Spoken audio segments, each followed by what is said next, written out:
No comment, Malo. Yeah, he said. How will you do Nxumalo? Just repeat the names again. Nxube, Nxube, Manxubu, Mapisa himself, Magungu Ntuli, right? Hungu. Yeah, fine. Ntuli. NTULI. Technically Ndawonde. Ndawone, ne? Ndawonde. Ndawonde. And then? Spiva Ntuli. Spiva. Yes, Spiva Ntuli. Spiva Ntuli. Linda Dlamini. Linda Dlamini. And Skayo Jian. And Skayo Jian. Yes. And of course, Mr. Mapisa. And of course, Mr. Mapisa. Okay.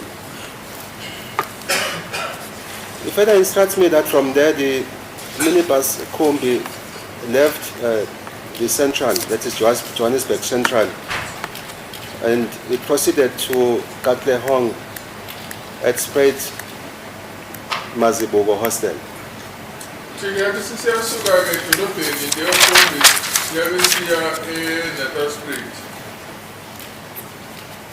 Katlehong in Spruit Mazibuko Hostel.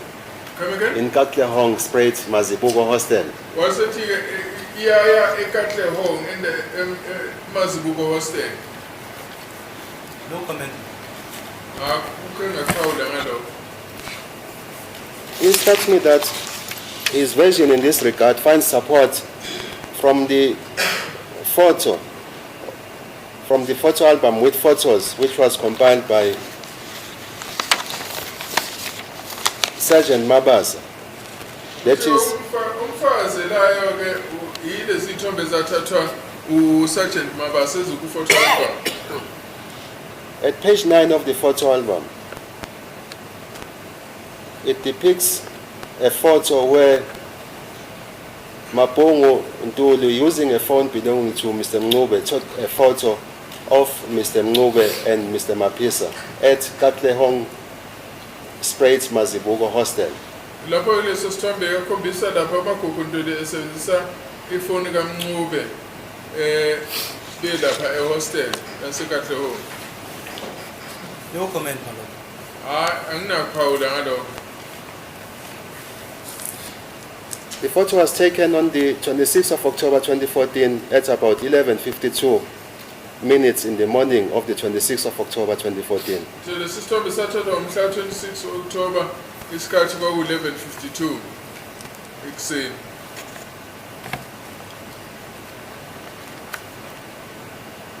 From this destination, it instructs me that the minibus Kombi traveled taking a direction of Lesedi, where they wanted or had to visit one person by the names of Nxumalo Kumede.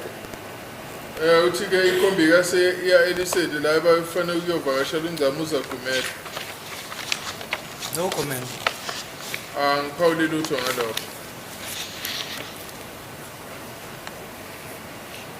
He instructs me that this finds support from the photo, that is photo number 47, which was taken on the 26th of October 2014 at about 1500 hours, 30 minutes, 31 seconds at Lesedi.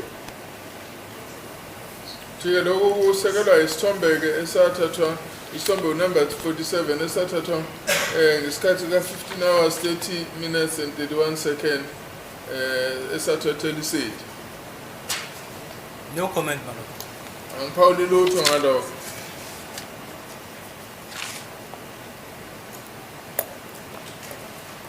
He instructs me that they spent some time there. From there, the minibus Kombi departed or left that spot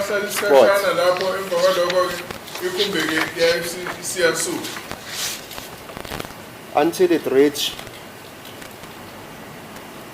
George Koch Hostel, and a photo was taken there on the 26th of October 2014 at about 1700 hours 28 minutes 39 seconds.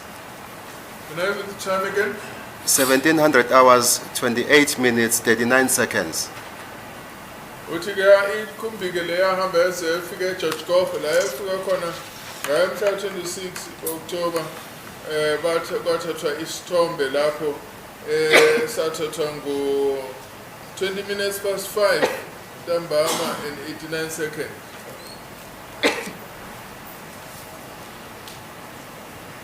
No comment, my lord. Angiphawule lutho ngalawo. Page 17 of Exhibit S depicts a photo which was taken on the 26th of October 2014 at 1700 hours 28 minutes 39 seconds by Mabongo Ntuli. And the persons who are in that photo are Mr. Mncube and Mr. Ntuli before court. Athi-ke isithombe lapho esathathwa amagugu Ntuli lapho kuleso sithombe kunoba Mncube noNtuli abaphambi kwenkantolo. No comment on that, my lord. Angiphawuli lutho ngalawo. He instructs me that during that period, that is the 26th of October 2014, he was residing at the corner of Julius and Sinclair Street in Johannesburg. Uthi-ke ngaleso sikhathi wayehlala lapha kule ndawo le ekuthiwa yikhona ekhoneni lale mgwaqo emibili uJunis noSinclair eJohannesburg. No comment. Angifisa ukuphawula lutho ngalawo. He instructs me that from Katlehong Hostel, the minibus Kumbi left to his place of residence. From Uthi-ke Katlehong, the minibus Kumbi left to his place of residence. That is where Mr. Mapisa was residing at the corner of Julius and Sinclair Street. Wathi kusuke eKatlehong ikhumbi lena yahamba yaya eKatlehong Hostel. La efika khona yasuka lapha eKatlehong Hostel yaya la ehlala khona uMapisa ekhona Julius no Sinclair eGoli. I'm sorry, my lord, just to correct. In fact, they left George Koch, not Katlehong. So they left George Koch Hostel. Uthi-ke basuka eGeorge Koch Hostel baya la kuhlala khona uMapisa ekhona Julius noSinclair kube nepushathana lapho lokuthi basuka eKatlehong basuka eGeorge Koch. The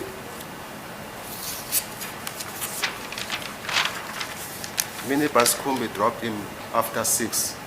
That is after 1800 hours. So that I On cannot hear them. the minibus Kumbi, in which he was in with the rest of the group, dropped him at his place of residence after 1800 hours on the 26th of October 2014. I'm a bit of a challenge, honestly. I'm saying, There's a challenge because there's a lot of noise. okay, I'll shout now.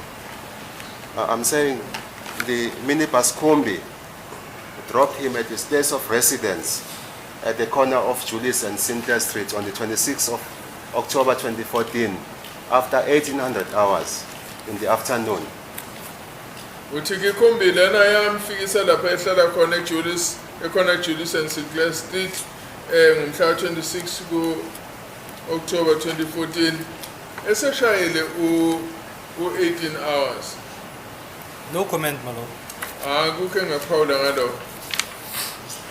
He instructs me that after Mr. Mncube and Mr. Ntuli had left in that minibus Kumbi, he never met them again on that day. Uthi-ke sebehambile-ke uMncube noNtuli ngalelo langa akazange aphinde ahlangane nabo. No comment, my lord. Angikukho engaphawula ngalokho.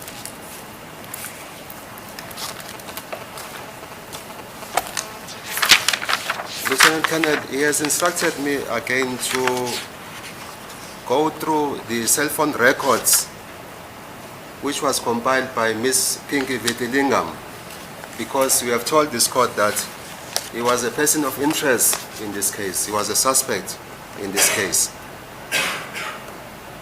Jike ufisa ukuthi kayahlola futhi ama-record umakhalekhukhwini owalethwa uMiss Pinky Tilingam ngoba wayebona njengomsolwa kulolu daba. I'm just going to take you through the exhibit, Lieutenant Colonel. It is exhibit DD5F Roman figure 1, which is the cell phone records of Mr. Mncube.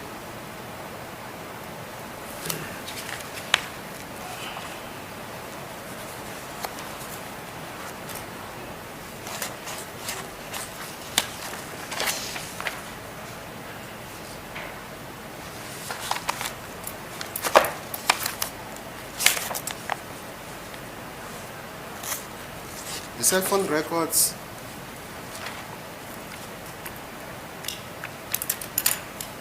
is separated into AMA data and GPRS data. Athi-ke lo mbiko wamakhalekhukhwini ukhuluma nge-data i-GPRS data, and the second one is what? AMA data. Lokuqala i-AMA data bese kuba ne-GPRS data.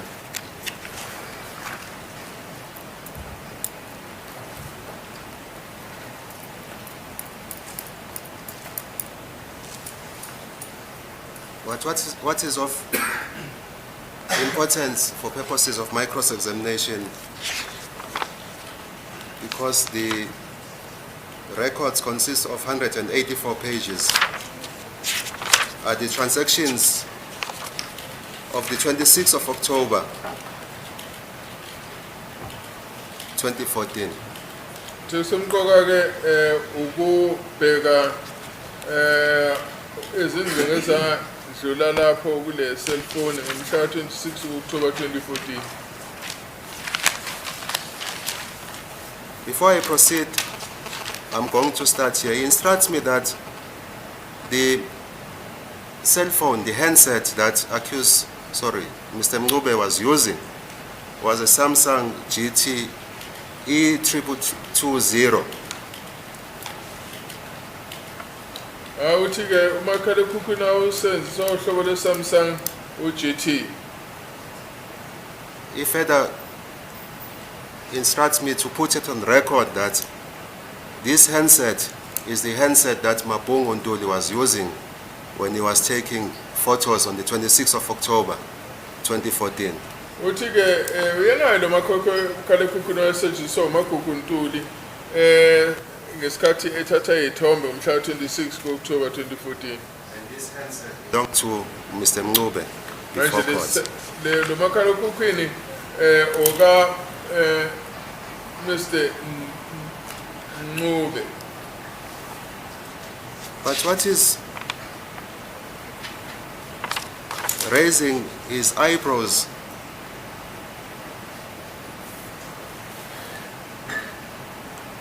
are the transaction of the 26th of October 2014 at page 11 of 184 of the cell phone records.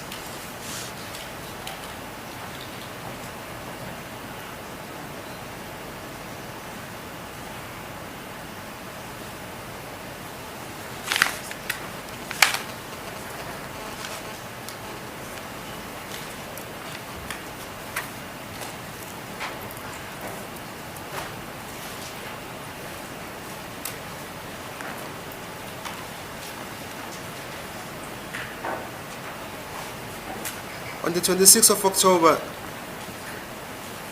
just at the bottom of that page,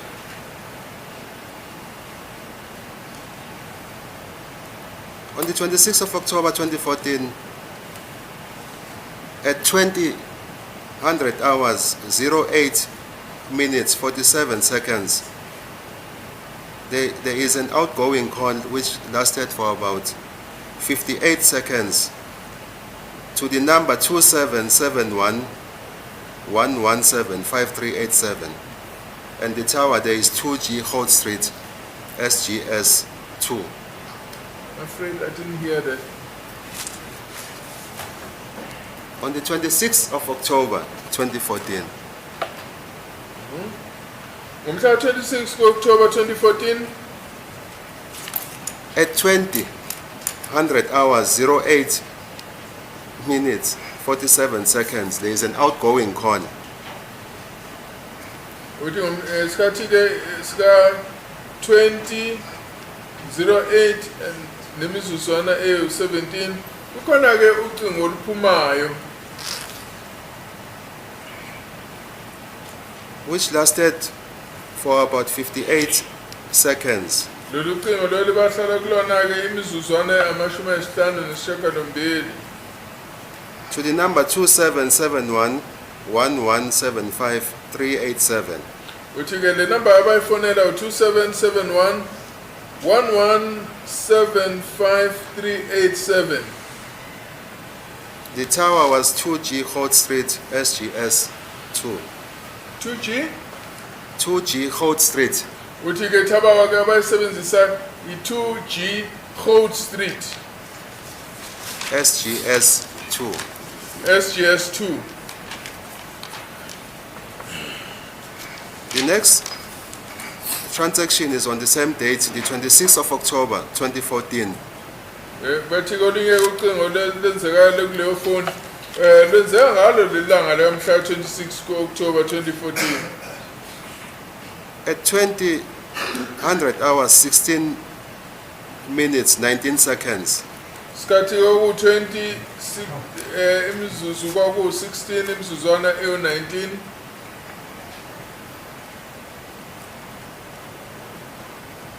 it's an incoming call which lasted for about 165 seconds from the number 2771 1175 387. uthi ke lapha kwaba nocingo olungenayo lapho bahlala khona imizuzwana ewu-165 lolu cingo loluvela kule number ewu-2771 117 5387. The tower is 2G Holt Street, SGS. Kuthiwa ke ithaya esetshenziswa u2G Holt Street SGS.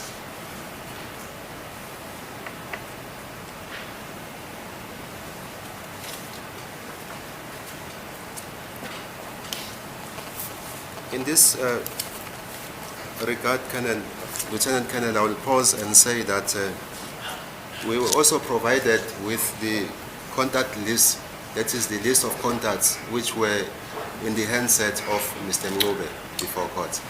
Ngifuna ukubuza ukuthi wawunikiwe yini list yalabo abeka ama-contact kule phone number kaBaba Ncube? No, I'm saying I will pause there and inform you, Colonel, that Lieutenant Colonel, that we were also provided with the list of contacts which were in the handset of the phone belonging to Mr. Ncube before court.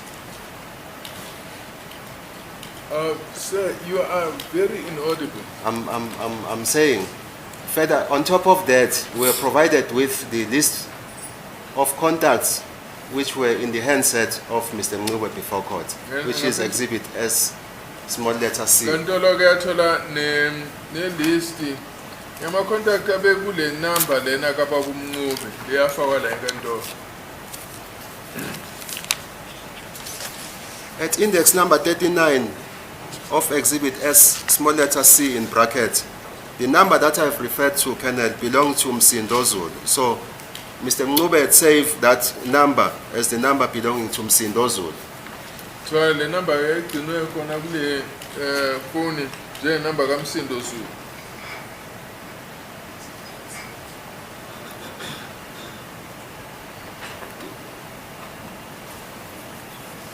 I see the state wants to say something. As a court, please, my lord, we don't want to curtail Marlene's friend's cross-examination, but Lieutenant Colonel Mangena is a ballistic expert. He's testified about the ballistic science. What has got all this to do with him? These are matters that Marlene's friend can reserve for argument, but and we say this with the greatest of respect, that a ballistic expert should sit and listen to all this will be, a waste of his time, my lord. And we say this with the greatest of respect. Yes, Nxumalo. I was putting the version of my client since Lieutenant Colonel has indicated that my client was a person of interest in this case. So I'm putting the version of... Yes, yes, done what? He has indicated. Yes, he told the court that he was a person of interest. No, he never said that. He says Gininda told him that he is a person of interest, not himself. Are you with me? I'm with you. Yeah. This is So the evidence. the exercise to show that he was not a person of interest, hence No, I'm fine. putting I'm the just version. saying he He did wouldn't not. know whether who is a person of interest. Yes. The investigating officer is the one who told him that somebody is a person of interest. Yes. Maybe to exhaust and finalize this point, I just want to put it to you, Lieutenant Colonel, that at the time when Mr. Mnube received these calls, he was at the Central, Johannesburg Central, because of the tower, which is indicated there as 2G Holt Street, SGS. uthi yakubeka phambi kwakho ukuthi uba Mncube ngalesi sikhathi kethola lamakolo wayesephakathi edolobheni laseJohannesburg njengoba kukhombisa lapha kwithawa u-2G Holt Street SGS. No comments. Anginakuphawula ngalokho.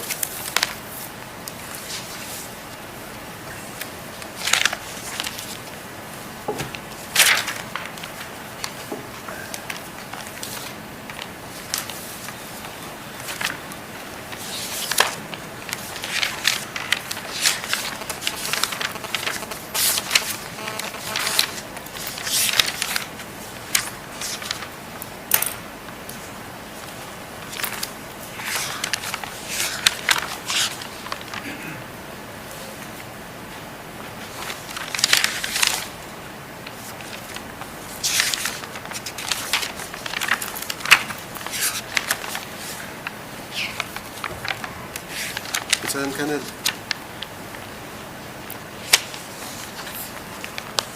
there's one aspect that I wish to canvass from you. I'm going to refer you to Exhibit X13C of the record.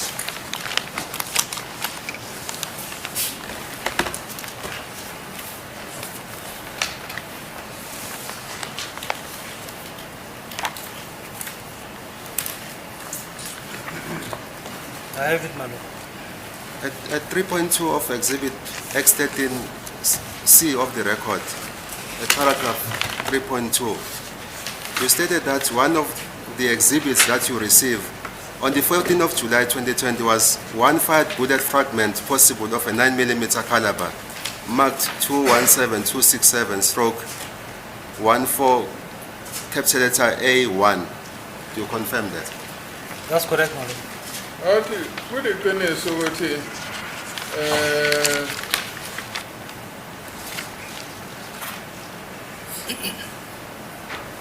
kukhona inhlamvu eyadutshulwa kwaphuma ucezu olwaluphuma ku-9mm eyama kwangukuthi 2172/14A1. On Exhibit X13B of the record,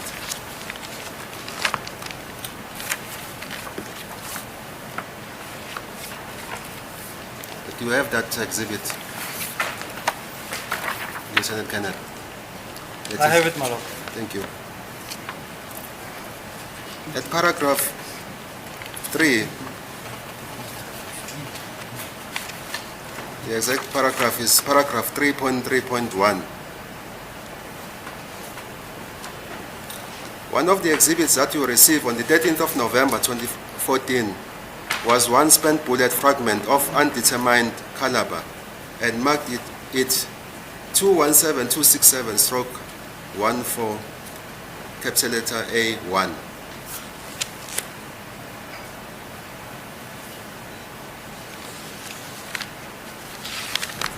Kuthiwa kukhona ucezu lwenhlamvu olungabonakala ukuthi kongabe kuyiphi caliber kodwa olwamakwa njengo 217267/14A1.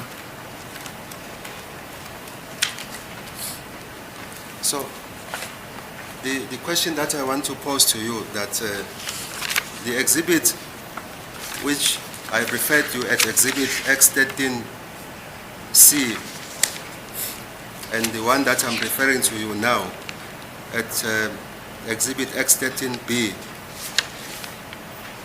is it one and the same exhibit? X13D no X13C lo qale bakhombisa yena.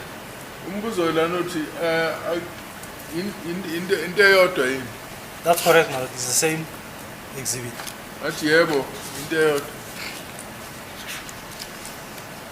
At Exhibit X13B, you said it was, the caliber was possible of a 9mm.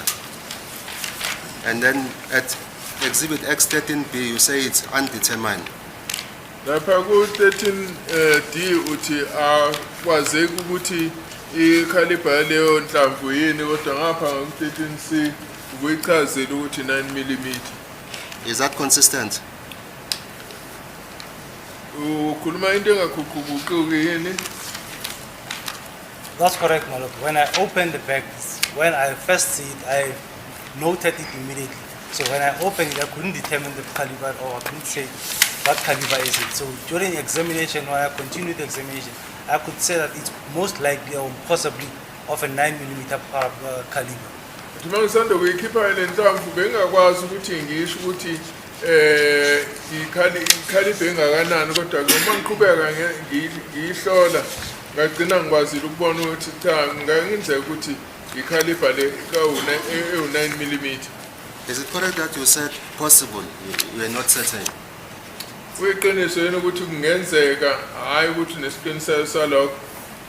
Malok, due to its damage, I cannot say that it's a 9mm. I said it's possibly 9mm. Ngokulimala kwayo ke ngeke ngikwazi ukuthi ngilethe isiqiniseko ngithi 9mm engakwenza nje ukufinyelela ekutheni ngithi kungenzeka ukuthi ibe 9mm. Would I be correct then to put it to you, Lieutenant Colonel, that your conclusion regarding the caliber of this exhibit was inconclusive? You could not determine, since you indicated that it's possible of a 9mm. Because it's damaged. And I think we also, is that the one which was at 90 degrees? That's correct, And Malok. hit the floor. That's correct, Malok. And it's talking like a scientist, as I understand it. I would have said even that one was a 9mm because the other one, which was on the cupboard, was a 9mm. But in scientific jargon, as Mr. Nisi has said, science is a precise exercise. Then he says, when he looks at it, it's possible, a 9mm. Because if he had said it's a 9mm, we're still going to spend another week. We're still going to spend another week. Yes, because you'll have to ask him, why does he say so? What makes him to say so? It's within our boundaries to ask. Hello? It is within our... Yeah. Yeah. I say that's how he puts Yes, it. yes. No, it's fine. Undetermined. Yes. So you further told this court that was a CMJ. Uphinde washo utshela lenkantolo ukuthi kwawuyilolu hlobo lwe-CMJ. That's correct, Malok. Yebo kunjalo.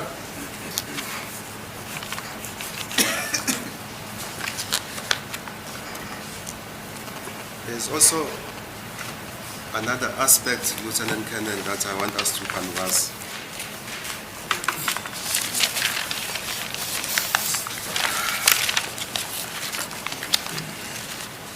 You also indicated that you are trained in IBIS.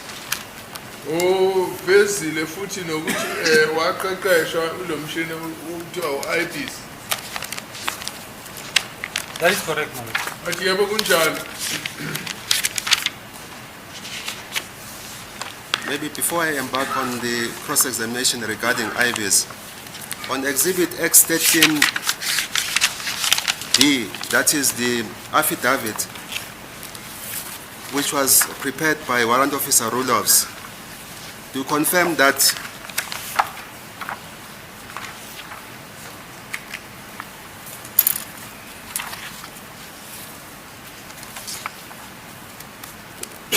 he finalized his test around the 18th of February 2015. That is what appears on page 404 of Exhibit X13D. That is the affidavit of Warrant Officer Rulofs. I have it with me, Malo. So he could have finalized his examination around February 2015. Lapha kulo mbukiso ola enkantolo njengo X13D. Kubona la sengathi uthi waqeda ukwenza umsebenzi wokuhlola ngomhla ka-18 enyangeni kaFebruary 2015. Kunjani? That is correct, Malo. Athi yebo kunjani?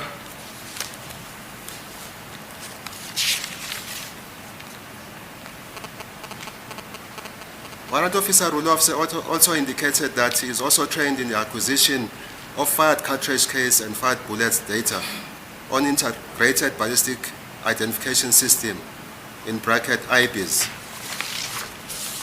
So the question that I want to focus on is that there is a letter which was drafted, Lieutenant Colonel, on the, I'll tell you now, on the 30th of October 2014, it is Exhibit X5 of the record.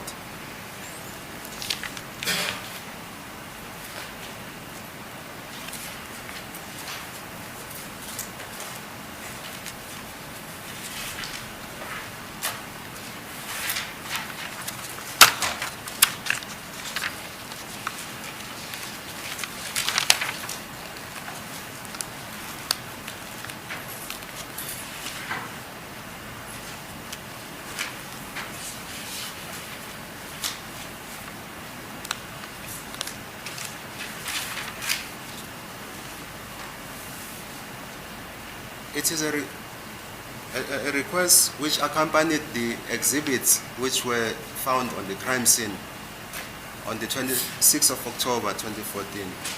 Kukhona Sorry, incwadi not yapha on the lo mhla 26th. ka-30 ku-October 2014 ehambisana iphelezela imbukiso eyatholakala endaweni yesigameko ngomhla ka-26 October 2014.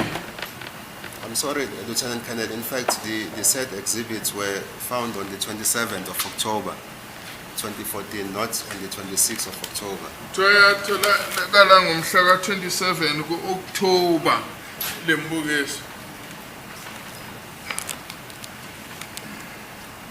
You do have that exhibit, Lieutenant Colonel, is that correct? Yes, I have the exhibit with me. Yebo nginayo leyo ncwadi la kumina. In short, the two exhibits, Exhibit A1, a bullet jacket from the kitchen floor collected and packed and sealed in exhibit bag PA 500 149999210.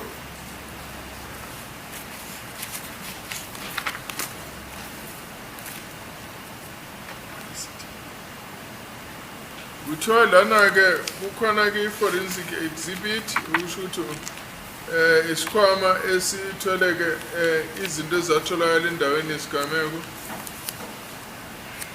kunane nambolo yayo kuthiwa zafakwa esikhwameni esifaka imbukiso basibhala nenamba yaleso sikhwama. And Exhibit 1, projectile found from the kitchen cabinet top collected and packed and sealed in an exhibit bag PA 500 2087782.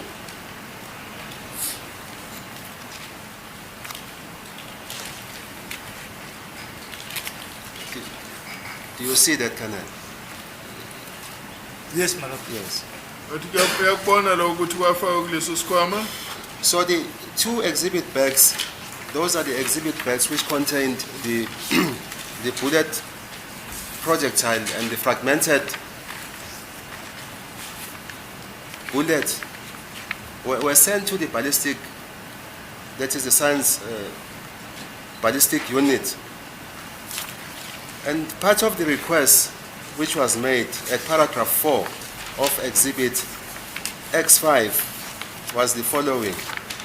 Please do the following investigation. Exhibit A1 and 1 to be examined for IBIS and to be kept for later possible comparison.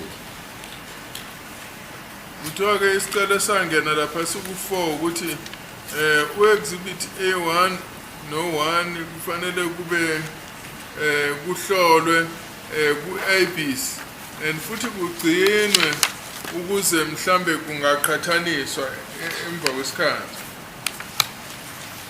So you concede, Lieutenant Colonel, that there was a request which was made as early as 30 October 2014 to do IBIS, that is later IBIS for comparison later with the said exhibits which were found on the crime scene on the 27th of October 2014. So yavuma ukuthi kwasikhona lesi sicelo sangena ngomhla 30 October 2014 ukuthi ihlolo lembukiso yatholakala endaweni yesigameko. Yes, my lord. As per exhibit X13B, I have received those exhibits on the 13th of November 2014. I've worked on those exhibits. It's the same exhibit that was from the crime scene, the bullet fragment and the 9mm bullet collected from the crime scene. Yebo kunjalo njoba kuyasho ke lapha kumbukiso u13D ukuthi ngomhla ka13 ku11 2014 enyangeni kaNovember ngathola ke ucezu lwenhlamvu nenhlamvu eyi9mm ukuthi ngisihlole. But the bullet fragment was damaged and was unsuitable for microscopic comparison. Manje ucezu ke lwenhlamvu lwalimele lwalingeke ukwazi ukusebenziseka ngaphansi kwe-microscope. And the 9mm bullet I have received, and as I have explained with IBIS, if it's a pistol, we normally acquire only cartridge cases on the system, not bullets. Njengoba sengishilo ke i9mm lona inhlamvu le9mm yahlolwa ngaphansi kwe-IBIS kodwa njengoba sengishilo ukuthi uma ukuthi bekusetshenziswa lolu hlobo lwesibhamu kuthiwa i-pistol basebenzisa amagolondo kuphela. But there was a special request that IBIS should be done later in the event any exhibit come in. Then there should be IBIS that has to be conducted on the exhibits. Isicelo sasithi ke u-IBIS kuyacela ukuthi u-IBIS ahlolwe ukusebenzisa umshini we-IBIS emva kwesikhathi ukuthi ke bakwazi ukuyihlola. But we do acquire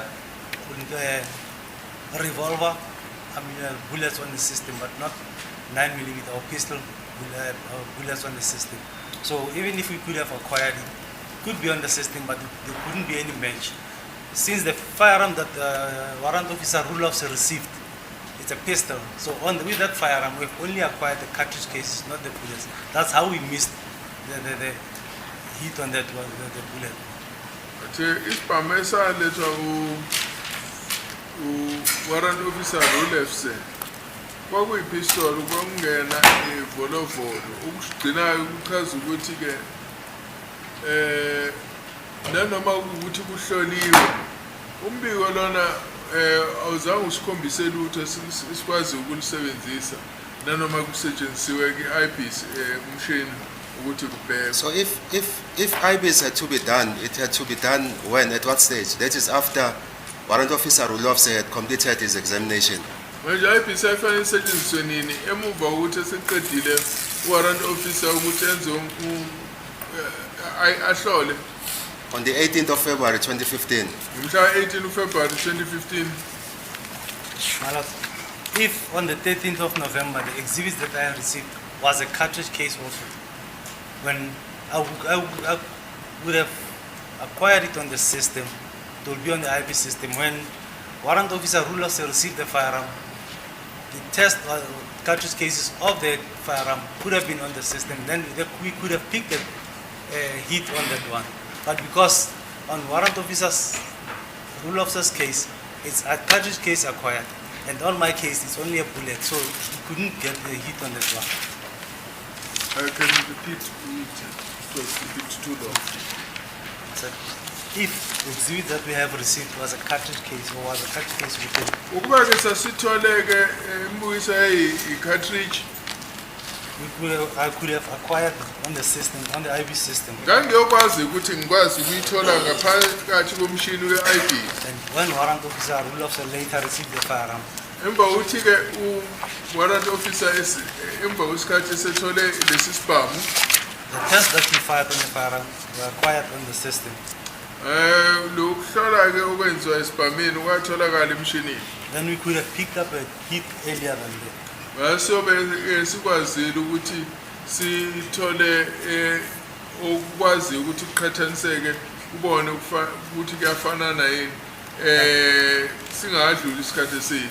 But because the exhibit was a bullet from the crime scene, Ngoba ke umbukiso lona esasinawo kwakuyinhlamvu ephuma endaweni yesigameko. and the test acquired from warrant officer, rule officer was a cartridge case. And futhi ke i-test ke eyatholakala ku-warrant officer rule officer kwakuye-cartridge. So we cannot compare a bullet and a cartridge case. Manje kakwazike ukuthi kuqhathaniswe inhlamvu negobolonto lenhlamvu.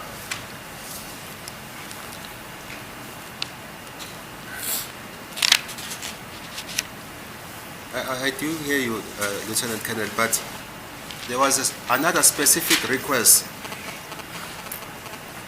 from Major Bayat on the 23rd of February 2015. That is after Warrant Officer Roloffs had conducted the examination, the test on the firearm on the 18th of February 2015. A week later, there's a specific request which is directed to the Forensic Science Laboratory. Emva kokuthi ngomhla wa-18 warrant officer ahlole khona ngomhla wa-23 kuFebruary 2015 kwangena isicelo singena khona ku-forensic laboratory. I'm now at Exhibit LL4 of the record, which is a letter that was drafted by Major Bayat and for inquiries, both Major Bayat and Detective Constable Dlamini. It was a specific request, and this request was acknowledged by the Forensic Science Laboratory on the same date, the 23rd of February 2015. That is a week later after Warrant Officer Roloffs had finalized the examination on the 18th of February 2015. Manje kweni isicelo sangena sibhalwe u-Major Bayat no-Warrant Officer Dlamini ukuthi kwase sekudlule iviki u-Roloffs eseqedile umsebenzi wakhe wokuhlola ngomhla ka-18 kuFebruary 2015. You see that letter? Yes, I saw the letter yesterday. So, again, you missed the hit. You did not act on the request from the unit which was handling the case Cleveland, case 96 of 2015, to conduct IBs on the exhibit, which is a firearm, and the other cases which are annotated on that exhibit. You did not. Anisitholanga isicelo sokuthi niyohlola isibhamu nisihlole ku-IP. My lord, the request was sent to IB subsection of the ballistics. Now with the IB system, what they did, after receiving the request, they compared the test that Warrant Officer Roloffs sent with all the outstanding cases on the IB system, of which it compares only the cartridge cases, not the bullet. leso sicelo leso kwagcina sithunyelwe saqonda lapha ku ballistic section ye laboratory lapho ke bathi uma bahlola ke bahlola i-cartridge beyihlola lapha emshinini ukuthi ngabe ikhona yini efanana nayo. But in this respect, Lieutenant Colonel, do you know, in respect of the cases which are notated in that exhibit, whether such request was for exhibits or bullets? So it was for bullets or cartridges. Do you know or you don't know? Uyawazi yini ukuhlukanisa uwazi ukuthi isicelo lesisaseyinhlamvu noma seyisamagobolono? Well, most of the requests that we receive are sent for IVs to be compared with outstanding cases. So when they send it, as I said, if it's cartridge cases, it will only compare the cartridge cases, not the bullets on 9 millimeters. So we could not pick it up because it was only the cartridge cases that were compared with the firearm that was sent, but not the bullet. In this case, we don't have a cartridge case, we have only a bullet. Athi lana asinayo inhlamvu sithola asinayo i-cartridge cases sithole i-bullet phela ngoba konke okulethwa lapha kithina siye siqale ngokuhlola lapha ku-IBC sihlole ukuthi ke ngaba kukhona yini into ekhombisayo ukuthi mhlambe le cartridge elethwe lapha fana ne-cartridge yakadutshulwa ngalesi sibhamu. And if there was a cartridge case in this case, we could have picked it up long ago. Manje kwangeke kwesithatha isikhathi ukuthi babone uba kwakusetshenziswa kwakulethwe i-cartridge ukuthi izohlolwa. Captain, I see that the letter was addressed to Captain Makula. Do you know him or her? To Captain who? Makula. Kuthiwa incwadi le yayithunyelwe ku-Captain Makula, uyamazi yini? That's correct. Athi yebo. He was at the IB subsection. Lapho waye ku-subsection ye-IBs. Where is he now? Kuphi manje? He has retired. Wathatha umhlalaphansi. There's someone who is acting there, or who is the head of the IB subsection. Khona yini obambile lapha noma oyinhloko ye-subsection ye-IBs? There is someone there, yes. Athi yebo khona umuntu okhona la. So if I get you, Lieutenant Colonel, you are saying that IBs only does cases which relate to spent cartridges, not bullets. Manje uma ngizwisisa kahle ke uthi ke i-IBC yona ihlola amacala lapho kulethwa khona ama-cartridge hayi inhlamvu. Malot, I explained yesterday that on the IB system, we acquire bullets and cartridge cases. Yes. So I said it takes about 10 to 15 minutes to acquire one cartridge case, Yes. and it will take about, if the system is fast, Yes. if there's a problem in the system, it will Yes. take long. Yes. And with the bullet, it will take around 20 to 30 minutes to Yes. acquire one bullet. Yes. Now, the decision that was taken by the management was, if it's a pistol, we acquire only the cartridge case, not the bullet. Uthi yonke le mbukiselo ethwa lapha ihlola lapha ku-IBs and makuwukuthi i-cartridge ingathatha nje iminute elilodwa ukuthi ikwazi ukubonakala lapha ukuthi-ke iyaqhathaniseka and kodwa kuma kuyinhlamvu ithatha 20 wama-minute ukuthi ihlolwe lapha. Kodwa-ke bathi uma kuwukuthi balethelwe i-pistol kube kusetshenziswa i-pistol kusho ukuthi-ke into ehlolwayo lapho kuhlolwa i-cartridge kungahloli inhlamvu.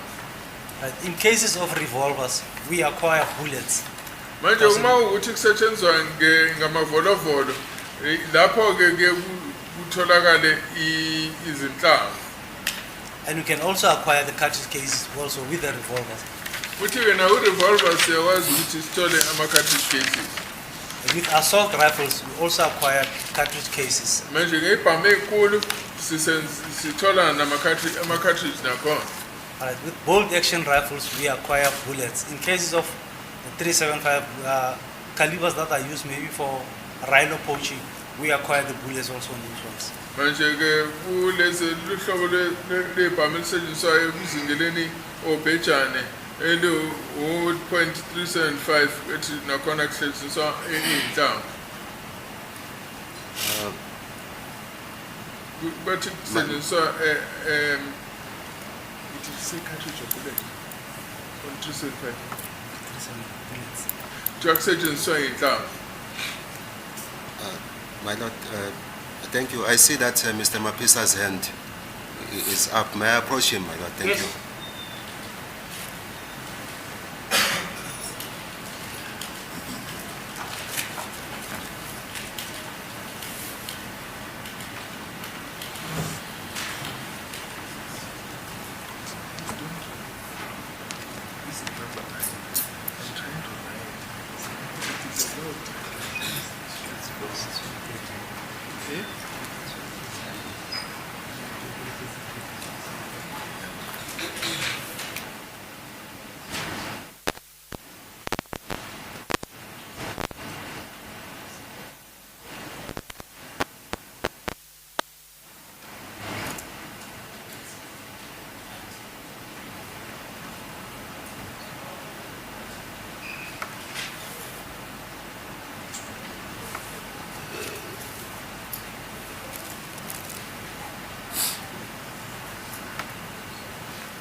Thank you, my Lord, for the courts and dungeons. Yes. Thank you.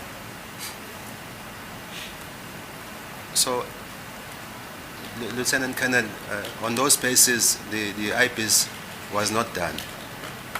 Kuthiwa ngalokho-ke i-eyepiece ayizange isetshenziswe.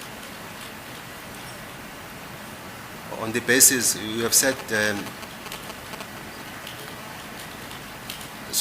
you have answered me. I'm making a follow-up now. So, on the basis of what you have said, the eyepiece test was not done. Kuthiwa ngalokhu kusukushiloyo kusho ukuthi-ke i-test ye-eyepiece ayenziwanga. My Lord, the IBIS testing was done, but it was not compared with this case because there was no cartridge case in this case. Ngoba engekho ama-cartridge i-eyepiece nanoma yenziwa ayikatshenziswanga kubhekiswa kuleli cala. So, the eyepiece test that was done, it was in respect of which cases? Do you know? Yawazi yini lamacala lawa asetshenziselwa i-eyepiece? Which cases? You are saying that eyepiece was done, but not in respect of this case. So I'm asking you, Lieutenant Colonel, if you know in the cases in respect of which the eyepiece test was done. Athi ngiyazi ukuthi-ke uthi kuleli ayisetshenziswa nge-eyepiece kodwa ngifuna ukwazi ukuthi maphi amacala la yasetshenziswa khona i-eyepiece. My Lord, I don't know which cases were compared to this. Okay. The exhibits of warrant officer rules. Hayi ngikwazi-ke amacala asetshenziswa ukuthi kuhlolwe imibukiso yalethwe u-warrant officer rules. So do you know if there was a report on the IBIS results, or you don't know? Uyazi yini ukuthi mhlawumbe kwakukhona yini i-report eyayivela kwa-eyepiece? My Lord, the IBIS section will only issue 212 statement if there's a linkages on that. If there are no linkages, they don't issue 212 statements. Ngithi i-eyepiece ingakhipha-ke i-212 statement uma kuwukuthi khona-ke la kutholakale khona ukuthi khona iy'nhlamvu ezifananayo. Uma kungekho lutho olumethile, hhayi akukho lutho, akukho umbiko okhishwayo. I just want to just to exhaust Lieutenant Colonel this point. Since it's clear that the IBIS was not done in respect of this case, can it still be done now? Sengenzeka yini ukuthi niqhubeke niyosebenzisa i-eyepiece ukuhlola imibukiso kuleli cala njengokuthi ayibingenziwanga? You said it takes about 30 minutes Uthatha amazuzu amashumi amathathu. on the bullets. to acquire a bullet, to acquire capture the bullet on the system. or on the system. ukuthi-ke inhlamvu le ikwazi ukufakwa emshinini thatha 30 wama-minute. And the eyepiece says how long does it take. Manje ukuhlola-ke The kwe-IBC test now, kuthatha to isikhathi acquire esingakanani? the bullet on the system takes about 30 minutes. And then to get the results, how long does it take? Thola umbiko nemiphumela kuthatha isikhathi esingakanani? I cannot tell because it depends on how many exhibits have been acquired and how many exhibits is it comparing with. It will take a long time, maybe 2 to 3 days Okay. can take it. Ngenzeka ethathe iy'nsuku ey'mbili noma ey'ntathu ngoba kuncike kakhulu ekutheni imibukiso emingaki elethiwe ukuthi izohlolwa. And it will also depend if you are doing it locally or national. Manje-ke futhi-ke kuncike futhi nasekutheni lo msebenzi lo wenziwa ezweni lonke noma wenziwa nje khona la eduze.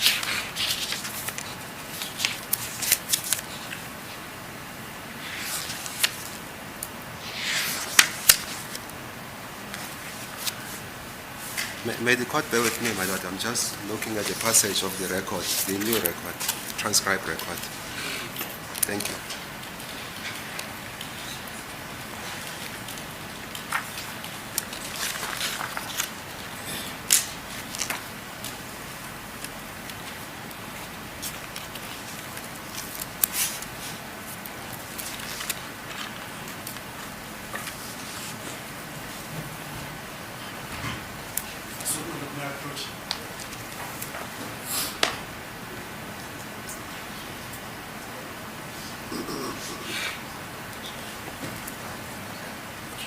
Thank you, Madam.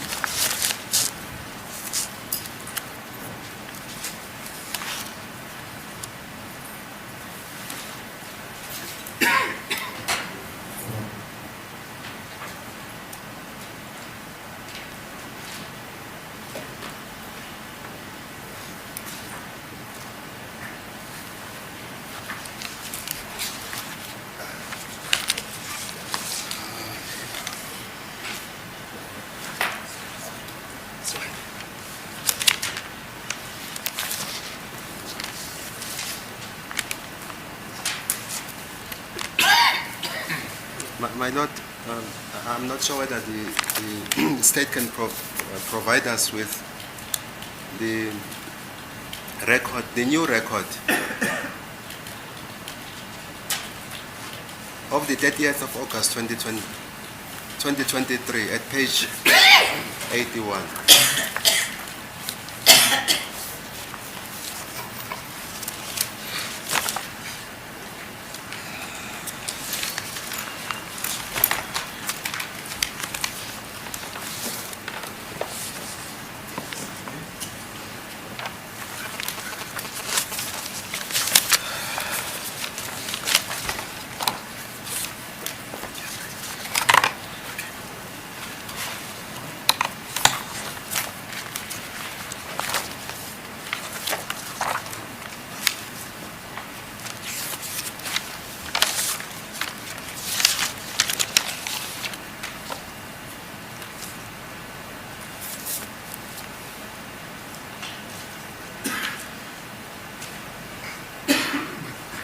Lieutenant Colonel will confirm this, that on the 30th of August 2023, in your evidence in chief, that is when you were led by my colleague for the State Advocate Baloyi.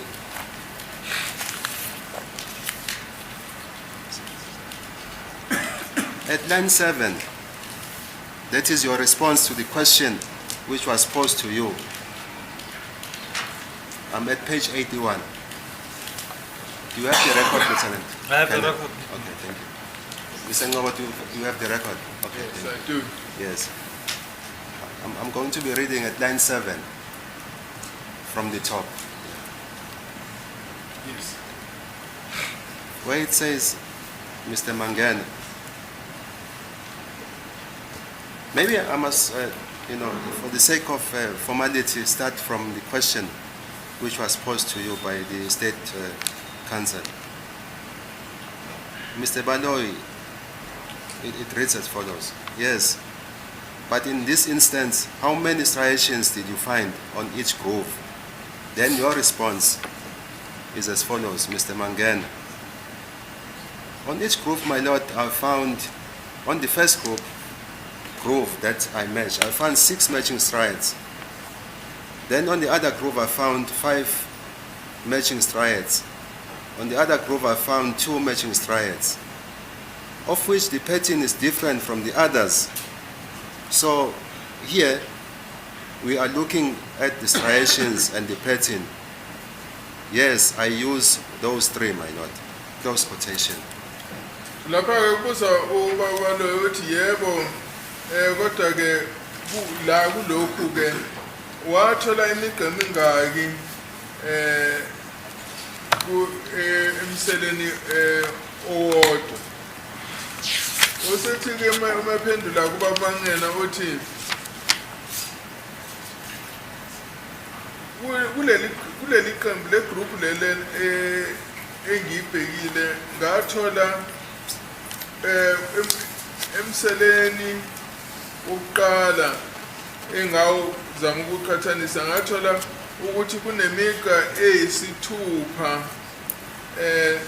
emva kwaloko ke kule munye umsele ngathola imigqa emihlanu kule eminye imisele ngathola imigqa emibili efananayo lapho ke kuyabonakala ukuthi pattern yehluka kulamanye. So lapha ke sibheke imigqa nesiphinde sibheke nepattern.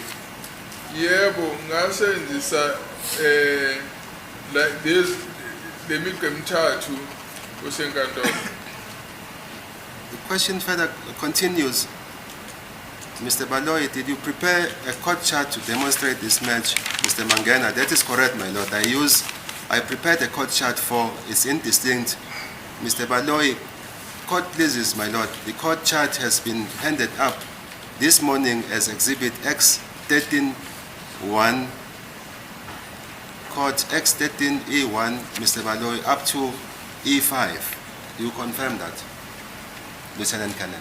That's correct, yes. Athi kunjalo lo ufundiwe ukuthi uMaboloyi walungisa imichart ongayisebenzisa ukuthi uchaze kahle enkantolo athi yebo kunjalo ngasebenzisa ichart engangiyilungisile ekugcineni ka kusabonakala ukuthi wayilungisele bani. And then ke lapho kusethi ke uBaloyi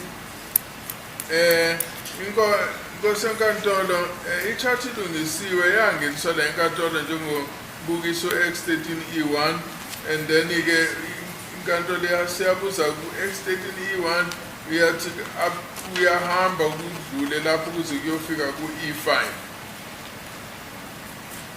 So the court charts are what we have in court as Exhibit X13E1 to X13E5. Do you confirm that? Yes, Athi la mashati lawo esinawo la enkantolo njengo X13 umbukiso E1 kuyofika X13E5 athi yebo kunjalo. So, based on your evidence in chief, on the 13th of August 2023, you said on the first group you found 6 matching striations. Wathi emsele oqala wathola imigqa eyisithupha efananayo. That's correct, Lord. Athi yebo kunjalo. That will be the markings or the positions of the striations as indicated in Exhibit X13E7 of the record. That is correct, my lord. Bathi yabo ilokhu kuvela ku umbukiso X13E7.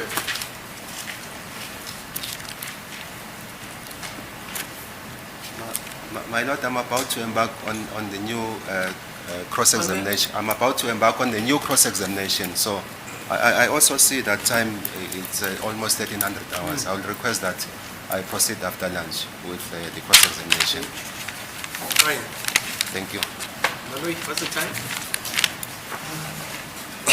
6 minutes before 1, my lord. He will come later 2 then.